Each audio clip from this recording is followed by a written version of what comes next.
সন্তান যখন বাবার সাথে হাত ধরে হাঁটে তখন কিন্তু মহব্বত বাড়ে। যতক্ষণ পর্যন্ত যখন বাবা করে ডাক দেয় তখন কিন্তু সন্তানের প্রতি বেশি ভালোবাসা তৈরি হয়। আর যতক্ষণ পর্যন্ত বাবা করে ডাকে না ততক্ষণ বেশি একটা ভালো তৈরি হয় না। যখন বাবা করে ডাক দেয়, বাবা আমি এইটা খাবো, আব্বু আমি এইটা খাবো, বাবার সাথে যখন হাত ধরে হাঁটে তখন সন্তানের প্রতি এবং বাবার প্রতি মহব্বত ভালোবাসা বেশি বেশি তৈরি হয়। আল্লাহ তাআলা তখন দেখলেন যে ইব্রাহিম যে এতভাবে ভালোবাসে ইসমাইলকে, এটা পরীক্ষা করে দেখি যে ইব্রাহিম কি আমাকে বেশি ভালোবাসে না ইসমাইলকে বেশি ভালোবাসে। ইব্রাহিম আলাইহিস সালাতু ওয়াস সালামকে স্বপ্নে দেখালেন যে তুমি কুরবানি করো। ইব্রাহিম কোনো কিছু দ্বিধা না করে সন্তানের কাছে সরাসরি জিজ্ঞেস করলেন, কিরম?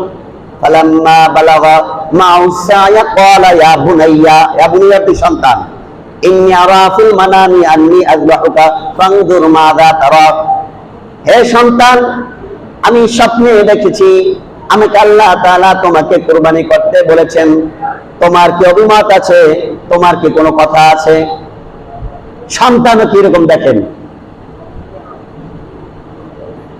তিনি বললেন ফালাম্মা বালাগা মা'আ সা'য়া ক্বালা ইয়া বুনাইয়া ইন্নী আরা ফিল মানামি আন্নী আযবাহুকা ফানজুর মাযা তারা ক্বালা ইয়া আবাতি ফা'আল মা তু'মার সাতাজিদুনি ইনশাআল্লাহু মিনাস সাবিরিন।